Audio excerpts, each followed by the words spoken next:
VAT দিবস ও VAT সপ্তাহ উপলক্ষে এটিএন নিউজের বিশেষ আয়োজন ভ্যাট দিয়ে গর্ব দেশ। এই অনুষ্ঠানে আজকে আপনাদের সবাইকে স্বাগত জানাচ্ছি আমি মাসুদুল হক। আজকে আমরা ভ্যাট নিয়ে আলোচনা করব। বিভিন্ন প্রশ্ন আছে, সেই প্রশ্নের উত্তরগুলো আজকে আমরা জানার চেষ্টা করব এবং এই প্রশ্নের উত্তরগুলো জানানোর জন্য স্টুডিওতে উপস্থিত রয়েছেন বৃহৎ করদাতা ইউনিট মূল্য সংযোজন করের কমিশনার মোহাম্মদ শামসুল ইসলাম এবং রয়েছেন কাস্টমস এক্সাইজ ও ভ্যাট ট্রেনিং একাডেমির অতিরিক্ত মহাপরিচালক হাসান মোহাম্মদ তারেক রিকাবদার। স্যার, আপনাদের দুজনকেই আজকের আলোচনায় আমরা স্বাগত জানাচ্ছি। যে ভ্যাট নিয়ে আসলে মানুষের অনেক প্রশ্ন রয়েছে, হয়তো সব কিছু জানতেও পারে না ঠিকমতো। আজকে যেহেতু আমরা সুযোগটি পেলাম, আমরা ভ্যাট দিবস এবং সপ্তাহ উপলক্ষে আমরা ভ্যাট নিয়ে বিভিন্ন প্রশ্ন উত্তর আপনাদের কাছ থেকে আমরা জানার চেষ্টা করব। আমরা প্রথম যদি আমরা শুরু করি যে ভ্যাট আইন যেটি হলো 2012 সালে, সেটি 2019-এ কার্যকর হলো, সেটার আসলে উদ্দেশ্যটা কী ছিল? ধন্যবাদ আপনাকে। আমি বিজয়ের এই মাসে ডিসেম্বরে আমার মহান মুক্তিযুদ্ধের সকল শহীদদের প্রতি সম্মান জানাচ্ছি। একই সাথে আমাদের যে জাতীয় ভ্যাট দিবস এবং ভ্যাট সপ্তাহ উপলক্ষে আজকের এই আলোচনা সভা, আমি এই সুবাদে যারা ভ্যাটদাতা বাংলাদেশের তাদের সবাইকে আমি ধন্যবাদ জানাচ্ছি, কৃতজ্ঞতা জানাচ্ছে তারা ভ্যাট দিচ্ছে। তো 2012 সালের ভ্যাট আইনের বাস্তবতা আপনারা জানেন যে বাংলাদেশে প্রথম ভ্যাট ইমপ্লিমেন্ট হয় 1991 সনে, 91 সনের আইন থেকে। তো 91 সনের আইনের কিছু সীমাবদ্ধতা থাকায় এবং দীর্ঘ এত বছরে বাংলাদেশের বিজনেস প্যাটার্ন চেঞ্জ হয়েছে, ইকোনমিক অ্যাক্টিভিটি চেঞ্জ হয়েছে, অ্যাকাউন্টিং সিস্টেম চেঞ্জ হয়েছে। এই সার্বিক বিষয়গুলো মাথায় রেখে বিশেষ করে এখন আমরা যে ডিজিটাল বাংলাদেশে পদার্পণ করেছি, সেই ডিজিটাইজেশনের সাথে মিল রেখে একটা অনলাইন ভিত্তিক একটা ভ্যাট আইন করার জন্যে, যেটা একদিকে আমার করদাতা বান্ধব হবে, আরেকদিকে রাজস্ব বান্ধব হবে এবং করদাতা এবং কর গ্রহীতা এদের মধ্যে যে একটা ভুল বোঝাবুঝি থাকে বা হিসাব সংরক্ষণেরও একটা ঝামেলা থাকে, এগুলো দূর হবে। এই সার্বিক বিষয়গুলো অ্যাড্রেস করে 2012 সালের আইনটা, নতুন ভ্যাট আইন আমরা প্রণয়ন করলাম। যেই আইন 2012 সালে হলো, সেই আইনটা ব্যবহার উপযোগী করে ট্যাক্স পেয়ারদের তৈরি করা এবং ট্যাক্স অফিসকে তৈরি করা। আর শুরুতেই আমি যেটা বললাম যে এটা হবে অনলাইন ভিত্তিক একটা আইন, সেই অনলাইন ব্যবস্থাটাও তৈরি করা। এই সার্বিক বিষয়গুলো প্রস্তুতি নিয়েই 2012 সালের আইনটা আমরা ইমপ্লিমেন্টেশনে যাই 2019 সালে। এটা নিয়ে তো ব্যবসায়ী সমাজের একটা আপত্তি ছিল এই আইনটা নিয়ে। আইন নিয়ে ব্যবসায়ী বাস্তবায়ন নিয়ে তাদের কোনো আপত্তি ছিল না। আইনের কিছু কিছু অংশ নিয়ে আপত্তি ছিল, সেটা আপত্তিও না, প্রস্তাবনা ছিল, আলাপ আলোচনা ছিল, সেগুলো আমরা অ্যাড্রেস করেছি। এবং আমাদের 2012 সালের আইনের মূল যেই বিষয়টা ছিল যে ভ্যাটের মূল বিউটি যেটা, যে ভ্যাট হবে একক রেটে, 15% রেটে আমরা সবসময় ভ্যাট হবে। তো ব্যবসায়ী মহল থেকে এই আপত্তিটা ছিল যে আমাদের ইকোনমিক অ্যাক্টিভিটিসের সবগুলো সেক্টর সমানভাবে বিকাশ লাভ করেনি, কিছু কিছু সেক্টর একটু এখনও সাপোর্ট দেওয়ার প্রয়োজন রয়েছে। তো তাদের ওই আপত্তিটা মাথায় রেখেই পরবর্তীতে 15% থেকে সরে এসে কিছু কিছু খাতে 2-1টা সেক্টরকে আমরা আমাদের থার্ড শিডিউলের মাধ্যমে কোনোটা আমরা একক রেট করেছি, আবার কোনোটা 15% থেকে এসে 10, 7.5, 5 এরকমও কিছু কিছু আইটেমে আমরা করেছি। এছাড়া মৌলিক ব্যবসায়ীদের সাথে মৌলিক তেমন কোনো পার্থক্য নেই। ওনাদের নিয়ে আলাপ আলোচনা করে দীর্ঘদিনের চর্চার মধ্য দিয়ে এবং সম্মিলিতভাবেই তাদের সমস্ত মতামত নিয়ে তাদের সাথে সব বিষয়ে আলোচনা পর্যালোচনা করি এই আইন আমরা বাস্তবায়নে গিয়েছি। এই আইনটা নিয়ে আপনার যখন চালু করেন তখন আপনার এখন পর্যন্ত যেটা বলা হচ্ছে যে রেজিস্ট্রেশন, রিটার্ন এবং ই পেমেন্ট, এই তিনটার বাস্তবায়ন আপনারা শুরু করে দিয়েছেন 16টা মডিউলের মধ্যে। বাকিগুলি আসলে কি পর্যায়ে আছে? আমার অনলাইন সিস্টেমে এই ভ্যাট ব্যবস্থাটাকে ঢেলে সাজানোর জন্য আপনার ভ্যাট অনলাইন প্রকল্প থেকে মোট 16টা মডিউল করা হয়েছে। তার মধ্যে আপনি যে 3টা মডিউল বললেন, রেজিস্ট্রেশন, দেন হলো রিটার্ন, ই পেমেন্ট, এগুলো হলো বেসিক্যালি যারা ভ্যাট পে করে বিভিন্ন ভ্যাট প্রদানকারী প্রতিষ্ঠান তাদের ইউজ করার জন্য। এই জন্য এই 3টার নাম ম্যাক্সিমাম ক্ষেত্রে ফোকাস হয়েছে। কিন্তু ইতিমধ্যে আমরা 16টার মধ্যে 13টা মডিউলই বাস্তবায়ন করেছি। 13টা মডিউলও বাস্তবায়ন হয়েছে। এটা ট্যাক্স পেয়ারদের পাশাপাশি ভ্যাট অফিসার যারা, তাদেরও দৈনন্দিন কাজের জন্য, যেমন আমাদের আপনার এখানে কেস ম্যানেজমেন্ট মডিউল আছে এখানে, যেটার মাধ্যমে এখন আমরা সমস্ত ভ্যাট রিলেটেড মামলাগুলো কিভাবে হচ্ছে সেই ডেটাগুলো সেখানে আছে। এখানে ডেট ম্যানেজমেন্ট আছে, বকেয়া মডিউল আছে এখানে, এখানে আমরা প্রতিষ্ঠানগুলো যে সহগ দাখিল করে সেই সহগের হিসাবটা রাখা, সেই মডিউল এখানে আছে। এরকম করে ভ্যাট অফিসাররা ইউজ করার মতো এবং 16টার মধ্যে 13টা মডিউল ইতিমধ্যে বাস্তবায়ন হয়েছে। জি, আমরা একটু স্যার আপনার কাছে একটু আমরা যেতে চাই যে আমরা ভ্যাট আইনটা নিয়ে আর একটু আমরা জানতে চাইবো যে মানে কত টাকা আমার আয় হলে আমাকে আসলে ভ্যাটটা দিতে হবে বা হবে না। 50 লক্ষ টাকার বেশি যদি আপনি আয় না, ঠিক আপনার টার্নওভার, বার্ষিক টার্নওভার যদি 50 লক্ষ টাকার বেশি হয়, তাহলে আপনাকে টার্নওভার ট্যাক্স অথবা নিবন্ধন মানে ভ্যাটের মধ্যে আসতে হবে। 50 লক্ষ টাকা থেকে 3 কোটি টাকা পর্যন্ত আপনি থাকতে পারবেন টার্নওভার ট্যাক্সের মধ্যে, সেক্ষেত্রে আপনার রেট হবে 4%। আর যদি 3 কোটি টাকার বেশি হয় তাহলে আপনাকে নিবন্ধন নিতে হবে বাধ্যতামূলক। আর এছাড়াও জাতীয় রাজস্ব বোর্ড একটি সাধারণ আদেশ দিয়ে কতিপয় ক্ষেত্রে আপনার নিবন্ধনে বাধ্যবাধকতা আরোপ করেছে। সেই ক্ষেত্রে আপনার টার্নওভার কম হলেও নিবন্ধন গ্রহণ করতে হবে। সেটা 17/2019 নামে একটা আদেশ আছে, সেই আদেশের মধ্যে ওইটাতে একটা লিস্ট দেওয়া আছে এবং এলাকা ভেদে ওইটার মানে কি পণ্য এবং সেবার তালিকা দেওয়া আছে, সেই পণ্য এবং সেবার তালিকা অনুযায়ী আপনাকে নিবন্ধন গ্রহণ করতে হবে। এই হচ্ছে মোটামুটিভাবে আপনাদের নিবন্ধন গ্রহণের বাধ্যবাধকতা। এটা শুধু মানে কি ব্যবসায়িক প্রতিষ্ঠানে? না, উৎপাদনকারী, ব্যবসায়ী এবং সেবা প্রদানকারী, এই 3টা সেক্টরে এটা আছে। আর যাদের ক্ষেত্রে একেবারেই নিতে হবে না তাদের ক্ষেত্রে 3 কোটি টাকা হলো টার্নওভার ভিত্তিক। আর প্রথম তফসিলের অধীনস্থ যে সকল পণ্য আছে, সেবা আছে, সেটা যে কোনো পর্যায়ে হোক, এটা অব্যাহতি আছে এবং এটা প্রজ্ঞাপন দিয়ে কিছু কিছু ক্ষেত্রে পর্যায় ভিত্তিক অব্যাহতি দেওয়া আছে, যেমন উৎপাদন পর্যায়ে অব্যাহতি শুধুমাত্র, কিংবা ব্যবসায়ী পর্যায়ে অব্যাহতি শুধুমাত্র, কিংবা আমদানি পর্যায়ে অব্যাহতি শুধুমাত্র, এরকম করে পর্যায়ভিত্তিক অব্যাহতি দেওয়া আছে। এই 3টার সম্মিলনেই মূলত আপনার ভ্যাট প্রদান করতে হবে কি হবে না এটা আপনি ডিসাইড করতে পারবেন। সেবা খাতের মধ্যে কারা পড়ছে?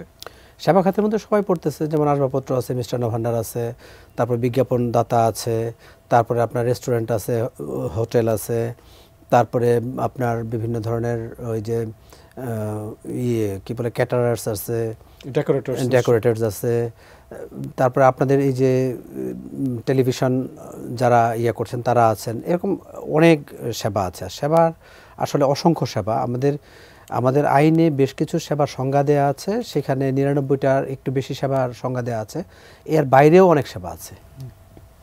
আচ্ছা, আরেকটা বিষয় যে এই ভ্যাটটা দিয়ে আসলে ব্যবসায়ীরা কি, মানে ভ্যাটটা তো আসলে পাবলিক জনগণ দিচ্ছে, সেই জনগণ টাকা দিয়ে দিচ্ছে, সেটা ব্যবসায়ীরা শোধ দিচ্ছে মানে রাজস্ব বোর্ডকে, মানে এইটার ফলে আসলে জনগণ কি সুবিধা পাবে বা ব্যবসায়ীরা কি সুবিধা পাবে? আপনার একটা দেশে আপনার জনগণ সাধারণত সরকারকে সহায়তা করে, সরকার যেন জনকল্যাণমুখী কার্যক্রম করতে পারে সেজন্য। এবং ভিএটি হচ্ছে সরকারকে সহায়তা করা, ভিএটি না যে কোনো করই সরকারকে সহায়তা করা সবচেয়ে বড় টুল। এবং আপনি যদি সরকারকে সহায়তা না করেন তাহলে সরকার এই কল্যাণমূলক যে সকল সার্ভিসগুলো দিয়ে থাকেন সেই সার্ভিসগুলো দিতে পারবেন না। ধরে নেওয়া যাক আপনি এখান থেকে বের হলে একটা রাস্তা আপনি ইউজ করতেছেন, সেই রাস্তায় আপনি নিরাপদে চলতে চান, সেখানে আপনার আইনশৃঙ্খলা রক্ষাকারী বাহিনী আপনার নিরাপত্তা দিচ্ছে, এ থেকে শুরু করে যে কোনো কার্যক্রম, উন্নয়নমূলক কার্যক্রম থেকে শুরু করে সামাজিক সুরক্ষা থেকে শুরু করে যে কোনো ধরনের কার্যক্রমের ক্ষেত্রে সরকারকে সহায়তা করার মূল টুল হচ্ছে ট্যাক্স। সুতরাং একজন জনগণ ট্যাক্স প্রদান করে সরকারকে সহায়তা করে এবং সরকার জনগণকে তাদের ট্যাক্সের টাকা দিয়ে তার উন্নয়ন এবং সামগ্রিক নিরাপত্তা বিধান করে থাকে। স্বাভাবিকভাবে ধরেন একজন মানে করদাতা হিসাবে আমি তো চাইবো যে আমার করের অর্থটা যেন যথাযথ কাজে লাগে, সেক্ষেত্রে আমাদের তো সুশাসন নিশ্চিত করাটাও তো জরুরি। জি, না, সুশাসন নিশ্চিত করা অবশ্যই জরুরি। এখানে সবচেয়ে বড় যেটা বিষয় সেটা হচ্ছে যে একজন ট্যাক্স পেয়ার যখন ট্যাক্সটা দেয়, সুশাসন, good governance, it's a culture, বুঝছেন? এটার মূল বিষয়টা যেটা সেটা হচ্ছে সামগ্রিক মানে আপনাদের অ্যাডমিনিস্ট্রেশনেই এই অংশটা যখন আসবে এবং আমরা সবাই যিনি আপনার প্যাট্রন ক্লায়েন্ট যে রিলেশনশিপ বলা যায়, যেমন যিনি আপনার সার্ভিস দিচ্ছেন এবং যিনি সার্ভিস নিচ্ছেন, এই দুই পক্ষের মধ্যেই যখন আপনার একটা সুষম বন্টন এবং অধিকারের যখন একটা সুষম আদান প্রদান হয় তখন আসলে সামগ্রিকভাবে গুড গভর্নেন্সটা প্রতিষ্ঠিত হয়। তো এখানে যেটা বিষয় সেটা হচ্ছে এটা আসলে একদিনে সম্ভব না। যেমনভাবে আমাদের সকল ট্যাক্স পেয়ারের মধ্যে কেউ কেউ তাদের মানে যতটা ভ্যাট পরিশোধ করা বা যতটা ট্যাক্স পরিশোধ করা উচিত সেটা করে না, ঠিক তেমনিভাবে আমাদের ভ্যাট প্রশাসন বা মূসক প্রশাসনের কিছু গ্যাপ আছে। এসব কিছু মিলিয়ে আসলে সুশাসনের সর্বোত্তম বা সর্বোচ্চ ব্যবহার তৃতীয় বিশ্বের দেশগুলোতে সম্ভব না হলেও কিন্তু আমরা বেশ এগিয়েছি গত কয়েক বছর ধরে। আপনি যদি রেভিনিউর আমি একটা চিত্র দেখাতে চাই, 1971 বা 72-73 অর্থ বছরে প্রথম যে বাজেট হয়েছে 30 জুনে, সেখানে বাজেটের অঙ্ক ছিল 786 কোটি টাকা এবং ওইখানে রেভিনিউ ছিল 166 কোটি টাকা। এবং গত 22-23 আমি যদি পুরো অর্থ বছর, যেহেতু 22-23 অর্থ বছর শেষ হয়েছে, 22-23 অর্থ বছর পর্যন্ত যে বাজেটের আকার, তাতে 1000 গুণ বৃদ্ধি পেয়েছে বাজেটের আকার, আর রেভিনিউর আকার বৃদ্ধি পেয়েছে 2000 গুণ। তো এটা কিন্তু হিউজ মানে পার্থক্য। এবং এই পার্থক্যের কারণে আপনি 71 সালে বা 70 সালে আপনি যে ধরনের সার্ভিস পেতেন বা পাওয়া এক্সপেক্ট করতেন, এখন নিশ্চয়ই অনেক বেশি পাচ্ছেন। এটা একটা দীর্ঘ কালচারের বিষয় এবং ধীরে ধীরে আমরা আসলে এই কালচার উন্নত করতে পারবো এবং গুড গভর্নেন্স আমরা নিশ্চিত করতে পারবো। জি, আমরা জনাব শামসুল ইসলাম আপনার কাছে আবারও একটু যেতে চাই যে আমরা যেহেতু ভ্যাটের কথা বলছি, যে আমরা জানি যে সরকারের মোট রাজস্বের মানে 87% এনবিআর আদায় করছে এবং তার 56% আসছে ভ্যাট থেকে। এবং আমরা জানি যে আপনার উপর একটা বিশাল একটা দায়িত্ব, যে লার্জ ট্যাক্স পেয়ার ইউনিট, একটা বিশাল রাজস্ব আদায়ের একটা চ্যালেঞ্জে আমি বলতে চাই যে সেই চ্যালেঞ্জটা আসলে কীভাবে মোকাবেলা করছেন? ইনফ্যাক্ট আমাদের সরকারের যে আপনার রাজস্ব আয়, আপনি ঠিকই বলেছেন, সেই রাজস্ব আয়ের অলমোস্ট 87% আয় করে থাকে জাতীয় রাজস্ব বোর্ড। আর সরকারের যে কর রাজস্ব, ট্যাক্স রেভিনিউ, যেটা ট্যাক্স রেভিনিউর অলমোস্ট 98% আদায় করে থাকে জাতীয় রাজস্ব বোর্ড। আবার জাতীয় রাজস্ব বোর্ড যেই ট্যাক্স রেভিনিউ আদায় করে থাকে, তার অলমোস্ট 38-40%ই আসে ভ্যাট থেকে। আসে, তার চেয়েও বড় কথা হলো যে ভ্যাটের যে যাত্রা শুরু হয়েছে, এটা যেমন আজকে কাস্টমসের কিন্তু একটা গ্লোবালাইজেশন আছে। কাস্টমস রেভিনিউ পর্যায়ক্রমে এখন কমতেই থাকবে। ওপেন মার্কেট ইকোনমি, পুরা বিশ্বের দরজা খুলে যাচ্ছে এখন।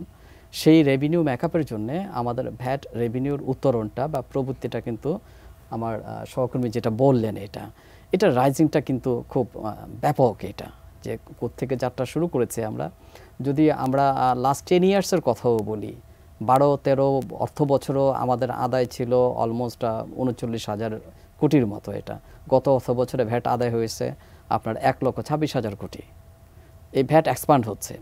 সেই ভ্যাটের আবার অলমোস্ট 50% আদায় হয়, আপনি যেটা বললেন, আমি যেই দপ্তরের দায়িত্বে আছি এখন, বৃহৎ করদাতা ইউনিট, এই ইউনিট থেকে। তাই so it's a big challenge and big responsibility, যে আমরা যত কথা বলি যে আমার দেশের উন্নয়ন বাজেট, উন্নয়ন কার্যক্রম, উন্নয়ন ব্যয়, এবং আমরা যে ভিশন 2040 চেস করে যেভাবে এটা বাস্তবায়নের মাধ্যমে আমরা ডিজিটাল বাংলাদেশ থেকে স্মার্ট বাংলাদেশের স্মার্ট ইকোনমির দিকে ধাবিত হচ্ছি, সেটার জন্য যেই পরিমাণ বিনিয়োগ প্রয়োজন অবকাঠামো নির্মাণের জন্য, সেটা মূলত সরকারের এই অভ্যন্তরীণ রাজস্ব থেকে এসে থাকে। তো লার্জ ট্যাক্স পেয়ার ইউনিটের আপনার চ্যালেঞ্জটা ব্যাপক। আপনি জেনে থাকবেন যে এই অর্থ বছরে এই লার্জ ট্যাক্স পেয়ার ইউনিটের রেভিনিউ আর্নিংয়ের টার্গেট হলো 76,000 crore, 76,000 কোটি টাকা। তো চ্যালেঞ্জ রয়েছে, এটা চ্যালেঞ্জ রয়েছে, বাট আল্লাহর মানে আমাদের ইকোনমি যেদিকে যাচ্ছে, এবং গত অক্টোবর পর্যন্ত এখান থেকে রেভিনিউ যে আদায় হয়েছে জাতীয় রাজস্ব বোর্ডের, টোটাল ভ্যাট রেভিনিউর গ্রোথ অলমোস্ট 18%। আচ্ছা, এটা অন অ্যাভারেজ যদি গত 10 বছরের আমরা দেখে থাকি, গত 10 বছরের অ্যাভারেজ দেখলো সেটা মানে 15 এক্সিড করেছে খুব কমই। তো সেখানে আমার অক্টোবর পর্যন্ত এই প্রবৃদ্ধি অর্জন হয়েছে প্রায় 18% টোটাল ভ্যাট রেভিনিউ জাতীয় রাজস্ব বোর্ডের। তো এদিক থেকে আমরা আশাবাদী ইনশাআল্লাহ যে এবার যে ভ্যাট রাজস্বের যে টার্গেট রয়েছে, আমরা সেই চ্যালেঞ্জ মোকাবেলায় সামগ্রিকভাবেই করদাতা, যারা ব্যবসায়ীদের পক্ষ থেকে কর সংগ্রহ করছে তারা, এবং আমরা যারা সেই টোটাল কার্যক্রমকে মনিটর করছি, এই সবাই মিলে আমরা এই চ্যালেঞ্জ মোকাবেলায় সক্ষম হব ইনশাআল্লাহ। আরেকটা বিষয় যে আমরা ভ্যাট, যেহেতু আমরা মূল্য সংযোজন কর, মানে ভ্যাটের কারণে কি জিনিসপত্রের দাম বেড়ে যাচ্ছে বা বেড়ে যায়? ভ্যাটের কারণে জিনিসপত্রের দাম বাড়ার কোনো যৌক্তিক কারণ নেই। এই জন্য কারণ নেই যে আপনার জিনিসের দামটা বাড়লো কি বাড়লো না, এটা একটা কম্প্যারিজনের জায়গা থেকে আপনি বলবেন যে দাম বেড়ে গেল। তো গত বছরও ভ্যাট ছিল 15%, এই বছরও 15%, তাহলে দাম বাড়বে কেন? গত বছরও পণ্য মূল্যটা ছিল ভ্যাট সহই, ভ্যাট ছাড়া না। এই বছরও পণ্য মূল্য ভ্যাট সহই, ভ্যাট ছাড়া না। শুধুমাত্র যেই আইটেমগুলো এখনও ভ্যাটের বাইরে, তেমন কোনো একটা আইটেমকে যদি আমি ভ্যাট ভুক্ত করে নিয়ে আসি, তখন হয়তো বলতে পারি যে ইয়েস, এটা গতবার ভ্যাট ছিল না, এবার ভ্যাট ইম্পোজ হয়েছে, ভ্যাটের জন্য কিছুটা হলো তার প্রাইসে ইম্প্যাক্ট হবেই। কিন্তু দুঃখজনক হলো সত্যি যে আজকে বাংলাদেশের বাজারে যখন যেই পণ্য মূল্য বেড়ে যায়, এটা ফর দি টাইম বিং। এবং কিছু কিছু আইটেম আছে যে আপনার এটার বিভিন্ন সিজনাল ইফেক্টও থাকে, সাপ্লাই ডিমান্ডের ভেরিয়েশনও থাকে, এগুলো মিলে কখনো পণ্য মূল্য উঠানামা করে। এটা এই যে পেঁয়াজের দাম বেড়ে যায়, কখনো আদার দাম বেড়ে যায়, মশলার দাম বেড়ে যায়, চিনির দাম বেড়ে যায়, তেলের দাম বেড়ে যায়, বাজারেও আপনার আলু, পটল, লাউ, সিম অনেক কিছু দামই বেড়ে যায়। কিন্তু যেই জিনিসগুলো ভ্যাটেবল না, ট্যাক্সেবল না, সেটা নিয়ে কিন্তু আমরা ট্যাক্সকে দোষারোপ করি না, অথচ ওইটার মূল্য কিন্তু আরও কয়েক গুণ বেড়ে গেছে। কিন্তু যেটার মূল্যটা আপনার বেড়ে যায়, যেটা ট্যাক্সেবল আইটেম, সেটা আমাদের সবারই একটা অ্যাপিল থাকে সব জায়গা থেকে, যেটা ট্যাক্স কমাও, ট্যাক্স কমালে মূল্য কমে যাবে। না, এরকম যখন পেঁয়াজের দাম যখন বেড়েছিল তখন বলল যে কাস্টমস ডিউটি কমালে, তখন চিনির দাম যখন আপনারা জেনে থাকবেন যে চিনির দামও যে আমরা ট্যাক্সটা কমিয়েছি, এটা তাতে কি চিনির মার্কেটে, এটার মার্কেট প্রাইসে খুব একটা ইম্প্যাক্ট হয়েছে? Not like that. এটা আপনি ভ্যাটের জন্য কত % ছাড় পেলেন আর বাজার মূল্য কত % ছাড় পেলেন, এটা ভ্যাট আমি 15% কমিয়ে দিলাম, আপনার মূল্য কি 15% কমেছে? এটা তাহলে এই সুবিধাটা ভোগ করছে কারা? ব্যবসায়ীরা। তা সো আমরা এক হলো ব্যবসা, আর এক হলো এটার অপরচুনিটি কস্টটা কি? আমি ছেড়ে দিচ্ছি ঠিকই এটা, কিন্তু আমার ভ্যাটটার অপরচুনিটি কস্ট হলো ডেভেলপমেন্ট। আমি সারা এই ভ্যাটটা তো আমার না, আপনার না, এটা 17 কোটি বাঙালির। এটা দিয়ে এইটার কাজ হবে 17 কোটির বাঙালির জন্য, কাজ হবে এই ট্যাক্স রাজস্ব দিয়ে, ভ্যাট রাজস্ব দিয়ে। তাই সো এটা যে খুব একটা ইম্প্যাক্ট হয়, নট লাইক দ্যাট। তার কারণ হলো যেটা বললাম 91 সন থেকে, 91 সন থেকেই তো আমি ভ্যাট সহ প্রাইসিং করে আসছি, আমি তো নতুন বসাচ্ছি না ভ্যাটটা। তো এই কারণে এটার মধ্যে খুব একটা আপনার ইম্প্যাক্ট করার কথা না। জি স্যার, আপনার কাছে আমরা একটু জানতে চাইবো যে সুপার শপের কথাটা যদি আসি, যে আমরা সুপার শপে কেন আমাদের ভ্যাট দেওয়া লাগে, আমরা সাধারণ দোকানে কেন আমাদের ভ্যাট দিতে হয় না বাড়তি? সুপার শপে ভ্যাট দিতে হয়, সাধারণ দোকানে ভ্যাট দিতে হয় না, বিষয়টা এরকম না। আসলে ব্যবসায়ী পর্যায়ে সুপার শপের যে ভ্যাটটা, এটাকে সাধারণত ব্যবসায়ী পর্যায়ের ভ্যাটটা আমরা বলে থাকি। সুপার শপে যে ভ্যাটটা এবং অন্য যেই ব্যবসায়ীরা আছেন তাদের যেই ভ্যাটটা, দুজনকেই একইভাবে ভ্যাট দিতে হয়। এখানে আপনি খুব যৌক্তিকভাবে একটা কথা বলেছেন যে ইনফ্লেশনের বিষয়টা, মানে মূল্যস্ফীতির বিষয়টা, আমি এখান থেকে একটু এটার সাথে যুক্ত করতে চাই। সেটা হচ্ছে যে আপনি পৃথিবীর অনেক দেশেই, যখন আপনার করোনা হলো তখন আপনার অনেক দেশেই বিশেষ করে কিছু কিছু খাতে ভ্যাটকে এক্সেমশন দেওয়ার এক ধরনের ইয়ে ছিল, কিংবা ভ্যাট রেট কমিয়ে আনার একটা বিষয় ছিল। যেমন ফ্রান্সে আছে, লুক্সেমবার্গে আছে, জার্মানিতে আছে, এরকম বেশ কয়েকটা দেশেই দেখা গেল বিশেষ করে যে ইউটিলিটিস যেটা আছে, বিদ্যুতের ক্ষেত্রে আপনার ভ্যাট কমিয়ে দেওয়া, কিংবা বিদ্যুৎ সংক্রান্ত অন্য যেই প্রোডাক্ট আছে সেটার ক্ষেত্রে ভ্যাটটা রেটটা কমিয়ে দেওয়া বা অব্যাহতি দেওয়া, এরকম বিষয় ছিল। পরবর্তীতে যখন আবার ইম্পোজ করা হলো তখন দেখা গেল আগে যে ভ্যাট পাওয়া যেত সেটা পাওয়া যাচ্ছে না। এবং আরেকটা মজার বিষয় যেটা দেখা গেল সেটা হচ্ছে দাম অলমোস্ট দ্বিগুণ হয়ে যাচ্ছে। ভ্যাট হয়তো বাড়তেছে 5% বা 10%, কিন্তু দাম বেড়ে যাচ্ছে ডবল। তো এর ফলে যেটা হয়েছে, একটা স্টাডি আছে এরকম যে এর মাধ্যমে বিজনেস কমিউনিটি তার প্রফিটটাকে আরও বাড়িয়ে দেন, কিন্তু যারা ওই পণ্যটা ব্যবহার করেন তারা ওই পণ্যের যে অব্যাহতি দেওয়ার ফলে যে বেনিফিটটা পাওয়ার কথা সেটা পাচ্ছেন না। এই প্রবলেমটা হচ্ছে, যেমন আপনি আমার বাংলাদেশে অনেকগুলো উদাহরণ এই একই রকম আছে। সয়াবিন তেল আছে একটা উদাহরণ, রেস্টুরেন্ট ক্ষেত্রে এরকম একটা উদাহরণ আছে। আমাদের অনেকবার রেস্টুরেন্টে অনেকবার রেট কমানো হয়েছে, উদ্দেশ্য হয়েছিল যে রেভিনিউ বাড়বে সেই জন্য, কিন্তু কোনোবারই রেভিনিউ বাড়েনি। তো সুপার শপের যে বিষয়টা হয়েছে সেটা হচ্ছে যে সুপার শপের তারা অনেক পণ্য একসাথে ইম্পোর্ট করে এবং স্থানীয়ভাবে ক্রয় করে নিয়ে আসেন। তারা সকল পণ্যের হিসাবটা একসাথে সংরক্ষণ করতে পারেন না, প্রচুর পরিমাণে হিসাব থাকার কারণে। এই জন্য তাদেরকে আমরা এসডিসি দিয়েছি, একটা নতুন একটা ডিভাইস দিয়েছি। এসডিসির মাধ্যমে, ইএফডি বা এসডিসির মাধ্যমে যদি তারা হিসাব সংরক্ষণ করে তাহলে হিসাব রাখা যেমন সহজ হবে, তেমনি তারা রেয়াত নিতে পারবেন এবং তাদের বিষয়টা ইজি হবে। অসুবিধা হচ্ছে এর পাশাপাশি অসংগঠিত কিছু খাত আছে, যে খাতগুলো আপনার তুলনামূলক কম ভ্যাট দেয়। যারা আপনার পাশের দোকান থেকে আপনি যারা নিচ্ছেন তাদের তুলনামূলক কম ভ্যাট দেয়, এবং এই কম ভ্যাট দেওয়ার একটা বড় যেটা সেটা হচ্ছে যে আমরাও আসলে এটাতে চাপাচাপিটা বা ইয়েটা একটু কম হচ্ছে এই কারণে যে ইনফ্লেশনেরও একটা বিষয় আছে, যার কারণে আমরা একটু যাচ্ছি। তো সবচেয়ে বড় বিষয় যেটা সেটা হচ্ছে আসলে সবার জন্য রেট একই, এবং সকল ক্ষেত্রেই আমরা ইএফডি এবং এসডিসি এই যে এখন আমরা প্রায় 18,000 প্লাস, আমরা 18,000 না, প্রায় 25,000-এর মতো টোটাল দিয়েছি, ইএফডি বা এসডিসি দিয়েছি, এবং এটা আমরা আর 1-2 বছরের মধ্যে লাখ উত্তীর্ণ করব। ফলে যেটা হবে অলমোস্ট সবাই আমাদের এই নেটে চলে আসবে। না, কিন্তু আমি যেটা জানতে চাচ্ছিলাম যে ধরেন আমি একটা সুপার শপে গেলাম, তার পাশে একটা দোকান, ওখান থেকে আমি কিনলাম, যা কোনো আমাকে ভ্যাট দিতে হলো না, ধরেন 2% মনে হয় ভ্যাট, এখন 3%, এটা 2%। কিন্তু আমি একটা সুপার শপ থেকে একই জিনিস কিনলাম, বিলের শেষে আমাকে আমাকে বিলের সঙ্গে ভ্যাটটা অ্যাড হচ্ছে, মানে এই পার্থক্যটা কেন? এই পার্থক্যটা আসলে সত্যি কথা যেটা সেটা হচ্ছে এখানে একটা বেসিক বিষয় থাকে।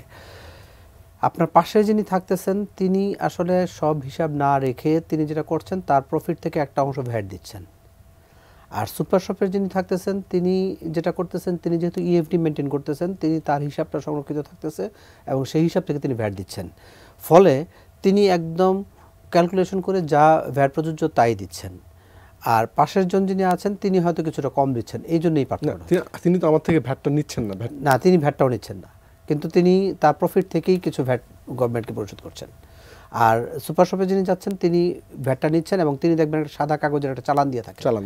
এই চালানটা আমাদের ইএফডি জেনারেটেড চালান, সুতরাং তিনি কিন্তু ঠিকঠাক মতোই ভ্যাট দিচ্ছেন। মানে এটা তো আপনাদের অ্যাক্সেস আছে যে আপনারা? হ্যাঁ, আমাদের অ্যাক্সেস আছে, আমরা যে কোনো সময় ওইটার সম্পূর্ণ বিক্রয়টাকে আমরা এক মুহূর্তে দেখতে পারি। জি, আমরা এটা নিয়ে আমরা একটু আলোচনা করব। আমরা একটু একটা বিজ্ঞাপন বিরতিতে যাচ্ছি। প্রিয় দর্শক, আমাদের আজকের এই ভ্যাট দিবস এবং ভ্যাট সপ্তাহ উপলক্ষে আমাদের যে বিশেষ আয়োজন চলছে, আমরা এখন বিজ্ঞাপন বিরতিতে যাচ্ছি। বিজ্ঞাপন বিরতির পর আমরা আবারও ফিরে এলাম আমাদের বিশেষ আয়োজনে। স্যার, আপনাকে দিয়ে আবার আলোচনাটা আমরা শুরু করতে চাই যে ইএফডি এবং হচ্ছে আপনার এসডিসি, মানে এই দুইটার কাজটা কি? আচ্ছা, ইএফডি এসডিসি দুইটার কাজ একই কাজ, বাট আমি এই জায়গাটা ঢোকার আগে আমাদের আগের আলোচনাটা যেখানে শেষ হলো, সম্ভবত আপনার এইটাই জিজ্ঞাসা ছিল যে আমরা সুপার শপে যখন ঢুকি তখন ভ্যাট দিয়ে পারচেজ করতে হচ্ছে, ওইটার পাশেই যখন ছোট একটা মুদি দোকান থাকে সেখানে আমাকে ভ্যাট দিতে হচ্ছে না। তা আমার সহকর্মী খুব চমৎকারভাবেই সেটা আপনাদেরকে অ্যাড্রেস করেছেন, এটা দর্শকদের জন্য আমি একটু সাপ্লিমেন্ট করতে চাই। ওনারা এখানে উনি শুরুতেই আপনাদেরকে একটা কথা বলেছিল, উনিই বলেছিলেন যে আমাদের এখানে একটা স্ল্যাব আছে, থ্রেশহোল্ড আছে, যে 50 লাখ টাকা পর্যন্ত আমাদের যখন টার্নওভার হবে সারা বছরের তাকে ভ্যাট করতে হবে না। আর কিছু প্রতিষ্ঠান আছে টার্নওভার নির্বিশেষে তার যাই সেল হোক না কেন তাকে ভ্যাট পে করতে হবে। এটা তো আমাদের সুপার শপগুলো যেহেতু একটু আপনার অর্থনৈতিকভাবে সামর্থ্যবান লোকজনই এখানে একটু কেনাকাটা করেন, তো এটা টার্নওভার নির্বিশেষে একটা প্রতিষ্ঠান, এখানে যেটাই সেল করা হোক না কেন এটা ভ্যাটেবল, নাম্বার 1। নাম্বার 2 হলো একটা মুদি দোকানে যেই জিনিসগুলো বিক্রি হয় তার মধ্যে অনেক আইটেম থাকে যেগুলো ভ্যাটেবল না, ভ্যাট থেকে অব্যাহতিপ্রাপ্ত। এটা তো ওই দোকানের পক্ষে কিন্তু এই হিসাবটা মেনটেন করা খুব কঠিন হয়, যে আমি ভ্যাট অব্যাহতিপ্রাপ্ত কতগুলো পণ্য কিনলাম, কতগুলো বিক্রি করলাম, কতগুলো মজুদ থাকলো, প্লাস এই টোটাল যে তার সিস্টেমটা, ওই দোকানটায় যে সেলসম্যানগুলো থাকে, যে ম্যানেজারগুলো থাকে, তাদের ক্যাপাসিটির একটা বিষয় আছে এটা। তো ওই জায়গা থেকে ওনারা ওইভাবে চালান কেটে ভ্যাট আদায় করে না মুদি দোকানগুলো, কিন্তু তারা কিন্তু ভ্যাট পে করে, ভ্যাটটা পে করে, এটা থোক ভ্যাট পে করে থাকে। আর আমার সুপার শপগুলো যেহেতু সংগঠিত, তারা বিভিন্ন সফটওয়্যার সিস্টেমের মাধ্যমে, কম্পিউটার সিস্টেমের মাধ্যমে তারা চালান কেটে ভ্যাটটা আদায় করছে জনগণের কাছ থেকে, এই কারণে তাকে ওই ভ্যাটটাও পে করতে হচ্ছে। এবং ওই সফটওয়্যার সিস্টেমের মধ্যেই তারা ওই ভ্যাট অব্যাহতিপ্রাপ্ত যেগুলো ওইভাবে ইনস্টল করা থাকে, ওইটার মধ্যে ভ্যাট ইম্পোজ হয় না। আপনারা ওই চালানটা দেখলে অনেক আইটেমের মধ্যে দেখবেন ওটা ভ্যাট হচ্ছে না, কিন্তু এটা মুদির দোকানের পক্ষে এইভাবে হিসাব রাখাটা খুব কঠিন হয়ে যায়। এখন আমরা যদি আপনার ইএফডি আর এসডিসির কথা বলি, ইএফডি এটা আমার আগে যেমন খাতায় লিখে আমরা হিসাব নিকাশ রাখতাম, একটা ক্রয় রেজিস্টার, একটা বিক্রয় রেজিস্টার, দেন এটা দেখে মাস শেষে একটা রিটার্ন সাবমিট করা। ইএফডি হলো একটা কমপ্লিট প্যাকেজ, এখন ইলেকট্রনিক ফিজিক্যাল ডিভাইস। এই হিসাবগুলো নিয়ে আমি একটা সফটওয়্যারের মাধ্যমে সেখানে সংরক্ষণ করা হচ্ছে। এরকম 24টা সেক্টরকে, 24টা আপনার পণ্য এবং সেবার ক্ষেত্রে, ব্যবসায়ী খুচরা বিক্রেতার ক্ষেত্রে এটা ইএফডির ইউজটা বাধ্যতামূলক করা হয়েছে। ভ্যাটের আপনার দুইটা ক্ষেত্রে দেখবেন যে কোনো জায়গায় আপনি ভ্যাটটা পে করে আসছেন, আপনি নিজেও জানেন না যে আপনি ভ্যাটটা পে করে গেলেন, কিন্তু যখন আমরা একটা রেস্টুরেন্টে ঢুকি তখন আমার বিলের সাথে কিন্তু একটা নিচে ভ্যাটটা কত দেখে দেয়। একটা দোকান থেকে, একটা ডিপার্টমেন্টাল স্টোর থেকে একটা জিনিস কিনি, সেখানেও একটা ভ্যাটের চালান চলে আসে। অনেক সময় আমার ক্রেতার পক্ষ থেকে তাদের একটা দ্বিধা থাকে যে আমার এই ভ্যাটটা কি প্রকৃত অর্থেই সরকার পাচ্ছে, সরকার করে জমা হচ্ছে, নাকি আমার এই ভ্যাটটা ফাঁকি হচ্ছে। এই ক্রেতার দিক থেকে যে এরকম একটা অসন্তুষ্টির জায়গা, এই বিষয়টাকে অ্যাড্রেস করার জন্য আপনার ইলেকট্রনিক ফিজিক্যাল ডিভাইস, যখন আপনি চালানটা দিলেন, এই ইলেকট্রনিক ফিজিক্যাল ডিভাইসটা জাতীয় রাজস্ব বোর্ডের সার্ভারের সাথে কানেক্টেড, রিয়েল টাইমে জাস্ট এই মুহূর্তে চালানটা ইস্যু হলো, এই মুহূর্তে জাতীয় রাজস্ব বোর্ডের সার্ভারে সেটা হিট করলো যে ইয়েস, এই দোকানে এই চালানের মাধ্যমে এত টাকা বিক্রি হলো, গভর্নমেন্ট এত টাকা ভ্যাট পেল, এতে নিশ্চিত হতে পারে। আবার বিপরীতভাবে যদি ভ্যাট অফিসারদের কথা বলেন, যে তারাও একটা দোকানে যখন ভ্যাটটা আনতে যায়, সে খাতাপত্র হিসাব নিকাশ করে, কেউ খাতা রাখে, কেউ রাখে না, কেউ একাধিক খাতা ইউজ করে, সেখানেও আমরা একটা হিসাবের গরমিল হয়। এটা একটা হয়রানিমূলক একটা পরিস্থিতি তৈরি হয় ফ্রম বোথ সাইড। এটা আমাদেরও যে হিউম্যান রিসোর্স ম্যানেজমেন্ট, সেখানেও তো একটা আমাকে খুব প্রপারলি ইউটিলাইজ করতে হবে সেটা। ওদিক দিয়ে সুবিধা হচ্ছে ভ্যাট অফিসাররা যে বাটন প্রেস করেই সে সব কিছু পেয়ে যাচ্ছে। আর যদি আপনি বিক্রেতার কথা বলেন, সেও বেনিফিট পাচ্ছে, তাকেও তো তার কিছু কর্মচারীকে হ্যান্ডেল করতে হয়, কর্মচারীর হাতে সে ব্যবসা ছেড়ে দেয়, তার কত টাকা বিক্রি হলো, কি কি মাল তার দোকানে ছিল, কত বিক্রি হলো, কি মাল অবশিষ্ট মজুদ আছে, কত টাকা সেলস হলো, সে সারা দিন শেষে এক বাটন প্রেসে সে জেনে যাচ্ছে। তো এই ইএফডিতে এই অ্যাডভান্টেজগুলো রাষ্ট্র পাচ্ছে, সরকার পাচ্ছে, যে কর দিচ্ছে সে পাচ্ছে, এবং যে বিক্রেতা ব্যবসায়ী সেও পাচ্ছে। এই ইএফডির সমান্তরাল আরেকটা ডিভাইসই হলো আমরা যেটা বললাম কি এসডিসি। আর ইএফডির মধ্যে বেসিক পার্থক্যটা হলো যে যখন আমি আপনার একটা দোকানের মধ্যে যখন পজ ইউজ করি, পয়েন্ট অফ সেলস, অনেকগুলো সেল সেন্টার যেখানে থাকে, এই সব সেলস সেন্টারগুলোকে আবার আরেকটা ডিভাইসের মাধ্যমে যে কন্ট্রোল করে, সেটাই হলো আমার এসডিসি।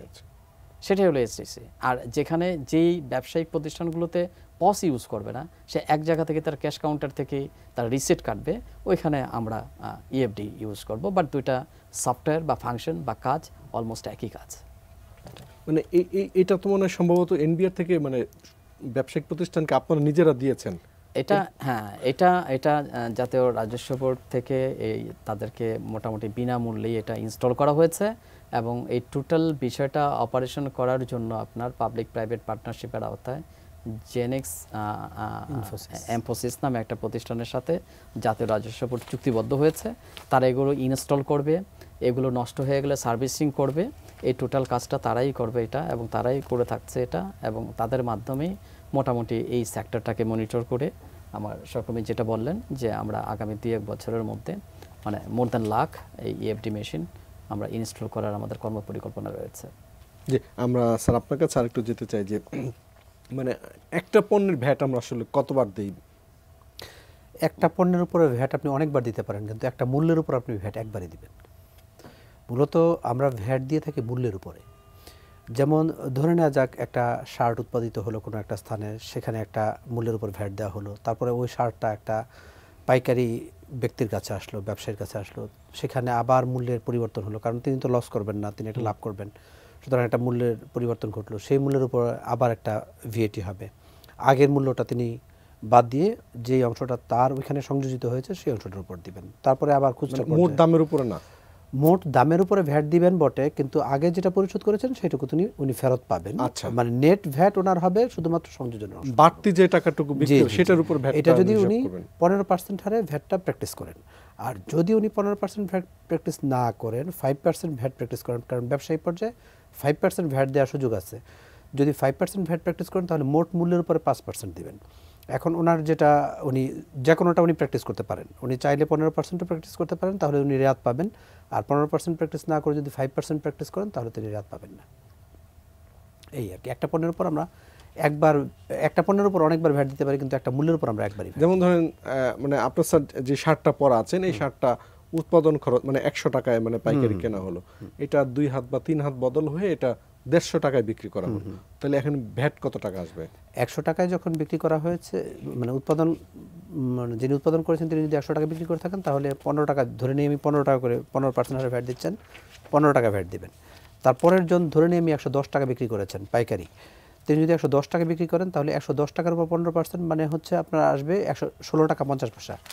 কিন্তু আগে যেহেতু তিনি 15 টাকা ভ্যাট দিয়েছেন 100 টাকার উপরে, সেই অংশটুকু উনি ফেরত পাবেন, 1 টাকা 50 পয়সা উনি নেট ভ্যাট দিবেন। এরপরের জন যদি 120 টাকা বিক্রি করেন তাহলে ওনার ভ্যাট হবে 18 টাকা, উনি 16 টাকা 50 পয়সা ফেরত পাবেন, 1 টাকা 50 পয়সা ওনার নেট ভ্যাট হবে। এইভাবে মূলত ভ্যাটটা এগিয়ে চলে। মানে জনগণ তো আসলে জানে না যে এইভাবে যে ভ্যাটটা আপনারা কাউন্ট করছেন বা করা হয়। না, জনগণ জানে, কিন্তু জনগণের কাছ থেকে কিন্তু আপনার টোটাল ভ্যাটটাই আদায় করা হয়।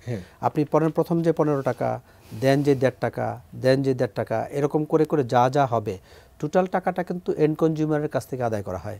এবং এন্ড কনজিউমার কিন্তু মোট মূল্য প্লাস মোট ভ্যাটটা জানে।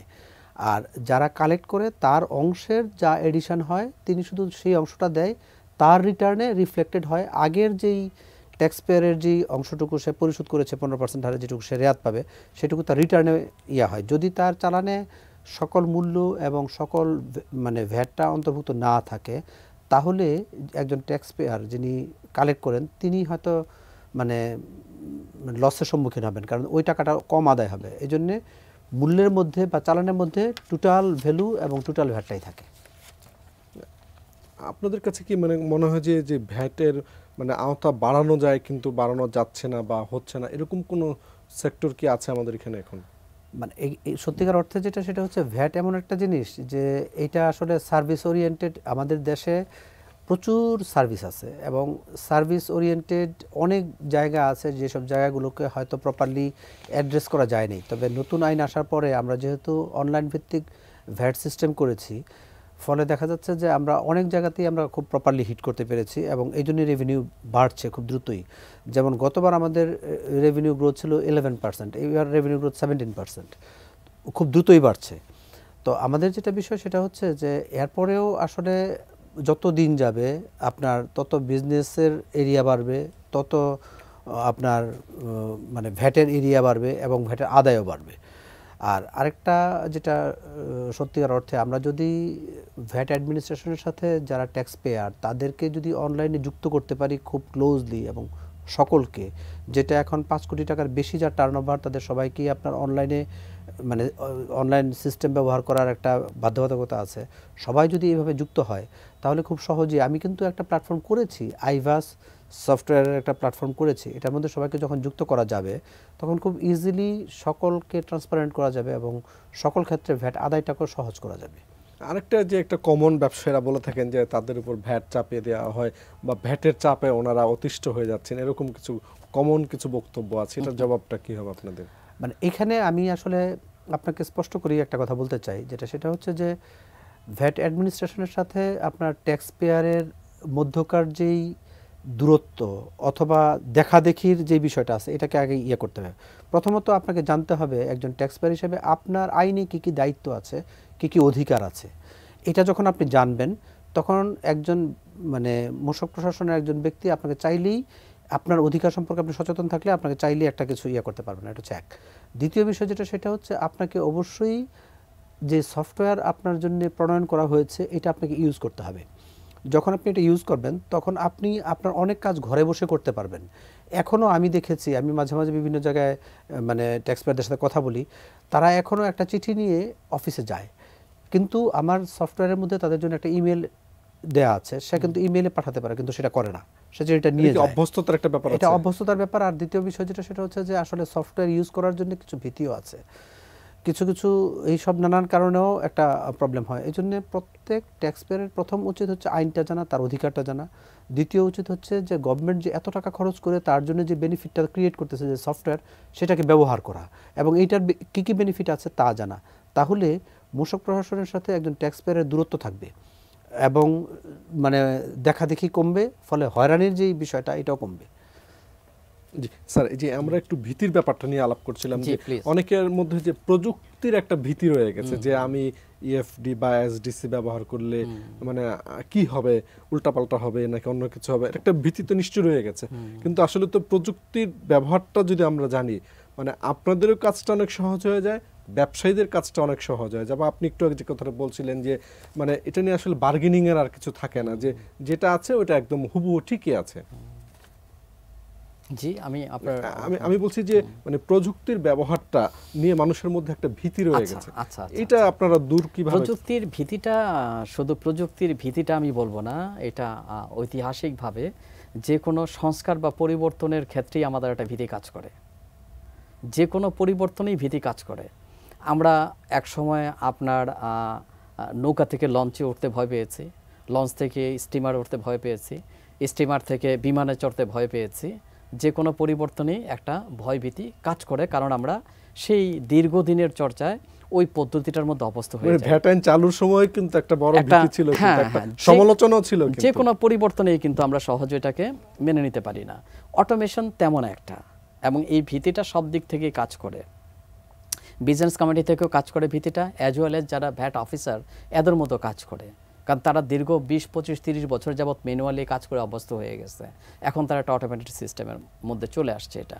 কিন্তু এই অটোমেটেড সিস্টেমটা যারাই অভ্যস্ত হতে পেরেছে তারা আগের চাইতে কম্পেয়ার করে তারা কিন্তু আবার এই অটোমেশনই তারা কমফোর্ট ফিল করছে। এটা কেমন কমফোর্ট ফিল করছে দেখেন, আমার টোটাল যে ভ্যাট রেভিনিউ আসে বাংলাদেশে, আমি যেটা বললাম গত বছরে 1,26,000 কোটি টাকার মধ্যে, তার মধ্যে দেখা যাবে যে অলমোস্ট 95%ই হবে, যদি আমি ভুল না করে থাকি, তারা কিন্তু সেলফ অটোমেটেড। তারা অনেকে এনবিআর সফটওয়্যার দেওয়ার আগেই তারা যার যার নিজস্ব সফটওয়্যার ইউজ করছে এটা।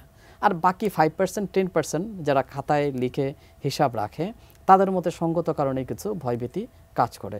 সেই ভয়ভীতি দূর করে দেওয়ার জন্যেই আমরা যেটা বললাম যে আমরা ওই প্রাইভেট পাবলিক পার্টনারশিপে একটা প্রাইভেট প্রতিষ্ঠানের সাথে আমরা চুক্তিবদ্ধ হয়েছি যে নট ভ্যাট অফিসার, ওইটা অপারেশনাল যে কোনো প্রবলেম হলে যখন কল করে তখনই তারা যাচ্ছে, তাদেরকে হেল্প করছে, তাদেরকে সহযোগিতা করছে। আমরাও আমাদের প্রত্যেকটা প্রতিষ্ঠানে আমার কমিশনারেটে একটা করে হেল্প ডেস্ক করেছি, যখন তাদের যেই প্রয়োজন হয়, যেই সমস্যা হয় যোগাযোগ করলে হচ্ছে। ইভেন আমাদের হেল্প লাইনও আছে নাম্বারে, সেই নাম্বারে কল করেও তারা জেনে নিতে পারছে যখন কোনো সমস্যা হচ্ছে। তো এটা পরিবর্তনে ভীতি থাকে, প্রযুক্তিতে ভীতি থাকে। তা আমরা আশা করছি যারাই ব্যবহারে অভ্যস্ত হয়েছে, এটা একটু আগেই আমি আপনাদেরকে যে ব্যাখ্যাটা দিলাম যে শুধুমাত্র যে রেভিনিউ রিলেটেড তা না, তার টোটাল বিজনেস অ্যাকাউন্টিং সিস্টেমেও যে একজন ব্যবসায়ী সে নির্বিঘ্নে নিশ্চিন্তে এবং পৃথিবীর যে কোনো জায়গায় বসে সে তার ব্যবসা পরিচালনা করতে পারবে। যেমন আজকে অটোমেশন হয়েছে বলেই কিন্তু একজন ব্যবসায়ীকে এখন ব্যাংকে যে লাইনে দাঁড়িয়ে তাকে ভ্যাট পে করতে হচ্ছে না, সে তার ঘরে বসে, সে বিমানে বসে, সে দেশের বাইরে বসে অটোমেটেড সিস্টেমে চালানোর মাধ্যমে সে ভ্যাটটা পে করতে পারছে। আগে একটা বাধ্যবাধকতা ছিল যে মাসের 15 তারিখ আমাকে রিটার্ন সাবমিট করতে হবে, যাই হোক না কেন এটা। আজকে হরতাল বলেন, অবরোধ বলেন, প্রাকৃতিক দুর্যোগ বলেন, তাদেরকে ভ্যাট অফিসে যেতে হচ্ছে না। সে তার সুবিধা মতো জায়গায় বসে, ইভেন কি কোনো অফ ডেতে, যে আজকে ওয়ার্কিং ডেও না, অফ ডেতেও সে তার ভ্যাট পে করতে পারছে, অফ ডেতেও সে তার রিটার্ন সাবমিট করতে পারছে। ভ্যাট অফিসে যেতে হচ্ছে না, ভ্যাট অফিসারদের সান্নিধ্যে যেতে হচ্ছে না। ইভেন কেউ যদি একটা নিবন্ধনও নিতে চায় তাহলে তাকে ভ্যাট অফিসে যেতে হচ্ছে না। সে তার সুবিধা মতো জায়গায় থেকে, তার সিস্টেম থেকেই শুধুমাত্র তার কি লাগবে, তার একটা ইমেল অ্যাকাউন্ট লাগবে, তার একটা মোবাইল নাম্বার লাগবে। এই দুটো হলে সে ভ্যাট রেজিস্ট্রেশনের জন্য অ্যাপ্লাই করতে পারছে, নিজে নিজে সে সেখান থেকে ডাউনলোড দিয়ে ভ্যাট নিবন্ধন নিয়ে নিতে পারছে। এটা অটোমেটেড সিস্টেমে সে তার মাসে রিটার্ন সাবমিট করে ভ্যাট পে করার সাথে সাথেই একটা অটোমেটেড চালান তার সিস্টেমে চলে যায়। সে নিজেও তার প্রিন্টার থাকলে প্রিন্ট করে সে চালান নিয়ে নিতে পারবে, রিসিপ্ট নিয়ে নিতে পারবে। তো এই সুবিধাগুলো কিন্তু পাচ্ছে এটা। তা সেই ভয়ভীতি তাদের যাতে উত্তরণ হয়, আমরাও কাউন্সিলিং করছি, আমরাও প্রচার করছি, বোঝানোর চেষ্টা করছি। আশা করছি যে ইনশাআল্লাহ এই যে আমরা আপনার ডিজিটাল বাংলাদেশ থেকে যে স্মার্ট ইকোনমির দিকে ধাবিত হচ্ছে, যে কেউ এখান থেকে পিছিয়ে থাকবে না। এটা যদি বাংলাদেশকে এনজয় করতে চায় এবং এই বাংলাদেশের ডেভেলপমেন্টের গতির সাথে তাল মিলিয়ে যদি চলতে চায়, অটোমেশনে আসতেই হবে, মাস্ট। যে আমরা একটু অটোমেশনটা নিয়ে আরো হয়তো 2 মিনিট আমরা একটু কথা বলতে চাই। যে স্যার যে কথাটি বললেন যে অনেকে আসলে চায় না, যে পরিবর্তনটা অনেকে হয়তো মনে মনে চায় না, কিন্তু আসলে পরিবর্তনটার যখন বেনিফিশিয়ারি হয়ে যায় তখন কিন্তু এটার সমর্থক হয়ে যায়। তো সাধারণ ব্যবসায়ী যারা অটোমেশনের মধ্যে নাই, তাদেরকে আপনারা কিভাবে এই অটোমেশনে নিয়ে আসার আপনারা প্রচেষ্টা নিচ্ছেন? আমরা আসলে অটোমেশনের আওতায় নিয়ে আসার জন্যে আমরা নিবন্ধনের যে বিষয়টা, মানে প্রথমে যখন আপনি আমার নেটে ঢুকবেন, এই নিবন্ধনের বিষয়টা আমরা অলমোস্ট 100% অটোমেশন হয়ে গেছে। এখন সবাই অলমোস্ট নিবন্ধনটা তারা অ্যাপ্লিকেশন করে। এই জন্যে আপনার দেখবেন বিভিন্ন জায়গায়, বিভিন্ন কম্পিউটারের দোকান বা বিভিন্ন জায়গায় তারা এই ধরনের সার্ভিস দিয়ে থাকে। এছাড়াও আপনার আমাদের ভ্যাট কনসালটেন্ট নামে একটা গ্রুপ তৈরি হয়েছে, যারা আসলে অনেক প্রতিষ্ঠানে রিটার্ন দিয়ে দেয়, অনেক প্রতিষ্ঠানের নিবন্ধনের জন্য কাজ করে দেয়, অনেক প্রতিষ্ঠানের ক্রয় বিক্রয় চলতি হিসাবে, চলতি তো নয়, ক্রয় বিক্রয় হিসাব মেনটেন করার জন্য করে দেয়। তো এই ধরনের কাজগুলো করে দেয়। তো ফলে যেটা হয়েছে, একজন বিজনেস কমিউনিটিকে তার নিজেকেই কম্পিউটারটা অপারেট করতে হবে এমন অবস্থায় এখন আর নেই। সে চাইলে এই বেনিফিটটা অন্য জায়গা থেকে রেন্ডার করতে পারে। তো এই জন্যে যেটা সুবিধা হয়েছে সেটা হলো যে তারা এখন জানে যে কোন কোন জায়গায় যেতে হবে। এবং আপনি অনেক জায়গায় দেখবেন যেখানে কম্পিউটার অপারেট করে বা কম্পিউটার অপারেটর থাকে বা ইয়ারা থাকে, তারা দেখবেন যে ভ্যাট নিবন্ধন দেওয়া হয় কিংবা রিটার্ন দিয়ে দেওয়া হয়, এরকম টাইপের বিষয় সেগুলো আছে।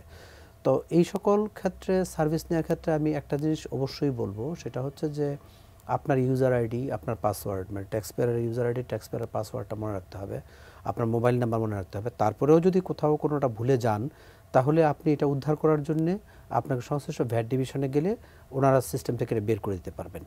তো আপনাকে এইটুকু খেয়াল রাখতে হবে যে আমি একটু সাপ্লিমেন্ট করতে চাই, এই সাপোর্টটা মানে একটা বাইরের দোকান থেকে না নিয়ে আপনারা কেন নিজেরা দিচ্ছেন না? যে একজন ব্যবসায়ী সে আপনাদের কাছে গেল যে ভাই আমি এটা পারছি না, আমাকে এটা করে দেন, আপনারা এই সাপোর্টটা কেন দিচ্ছেন না? যে বাইরের দোকানে যাওয়ার দরকার নেই? আমাদের এই সার্ভিসটা ছিল, আচ্ছা, এটার জন্য আমাদের ভ্যাট অনলাইন সিস্টেম থেকে একটা ইয়ে ছিল, কল সেন্টার, এবং ওখানে গেলে ট্যাক্সপেয়ার কাজ করে দেওয়া হতো।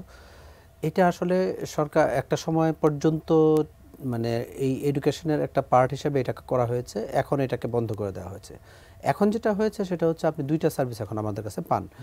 একটা হচ্ছে যে দোকানে না গিয়ে আপনি যে কোনো ভ্যাট ডিভিশনে, যে কোনো বাংলাদেশের, আপনি ধরে নেওয়া যাক আপনি ঢাকায় কোথাও নিবন্ধন, কোনো একটা প্রতিষ্ঠানে নিবন্ধন করা দরকার, আপনি রংপুর থেকে করতে চাচ্ছেন, রংপুরে কোনো ভ্যাট ডিভিশনে গিয়ে আপনি সিস্টেম ব্যবহার করে নিবন্ধনের জন্য অ্যাপ্লিকেশন করতে পারবেন, কোনো সমস্যা নেই, ইভেন রিটার্ন দিতে পারবেন। এবং আপনি আপনার যে মোবাইল আছে সেটা থেকেও আপনি করতে পারবেন, আপনার বাসায় যেই ল্যাপটপ আছে বা ইয়ে আছে সেটা থেকে করতে পারবেন। কিন্তু অনেকে আসলে আমাদের একদম প্রান্তিক পর্যায়ের কিছু ট্যাক্সপেয়ার আছেন যারা আসলে এই মোবাইল বা ল্যাপটপ এই ধরনের ব্যবহার করতে এখনও আসলে স্বাচ্ছন্দ্য বোধ করেন না, তাদের জন্য এই বিষয়গুলো আছে। কিন্তু ভ্যাট অফিসে গেলে যে কেউ, যে কোনো পর্যায়ের ব্যক্তি গিয়ে এই সুবিধাটা পেয়ে স্যার, আমরা একদম শেষ করব, শেষ দিকে চলে এসেছি। আপনি 30 সেকেন্ডে মানে আমাদের সম্মানিত যারা ভ্যাট দাতা রয়েছেন এই ভ্যাট দিবস এবং সপ্তাহ উপলক্ষে যদি কিছু বলতে চান আপনি বলতে পারেন। ভ্যাট আমি যেটা বলবো যে আমরা বাংলাদেশে যে আমরা ভিশন 2040 যেটা বলছি, এটার জন্য আমরা যে স্মার্ট বাংলাদেশের স্বপ্ন দেখছি, সেখানে 4টা আমাদের ভিত্তি রয়েছে: smart citizen, smart economy, smart government, smart society. আর সেই স্মার্ট আমার ইকোনমি ডেভেলপমেন্টের জন্য আমাদের যে রাজস্ব ব্যবস্থাপনা সেটাকে স্মার্ট হতে হবে, সেটাকে অটোমেটেড হতে হবে। অটোমেটেড সিস্টেমে যদি আমরা ভ্যাটটা পে করি তাহলে কেউ এটা থেকে বঞ্চিত হবে না। আমরা জনগণের যেই ভ্যাটটা পে হচ্ছে সেটা শতভাগ সরকারি রাজস্ব হিসাবে জমা হবে, এবং আজকে সারা বাংলাদেশের যে উন্নয়ন দৃশ্যমান, এটা পর্যায়ক্রমে আরও দৃশ্যমান হবে। আমাদের সেই উন্নয়নের অগ্রযাত্রা অব্যাহত থাকবে। আমরা সেই উন্নত বাংলাদেশকে পাওয়ার জন্যে, উন্নত বাংলাদেশকে দেখার জন্যে যার যার জায়গা থেকে আমরা ভ্যাটটা পে করব, এবং সেই ভ্যাট সরকারি কোষাগারে জমা দেওয়ার জন্যে আমরা ভ্যাট অফিসার এবং ব্যবসায়ী যারাই আমরা দায়িত্ব পালন করছি তারাও সঠিক যথাযথভাবে দায়িত্ব পালন করব। আমরা সুন্দর বাংলাদেশের অগ্রযাত্রায় সবাই অংশীদার হবে ইনশাআল্লাহ।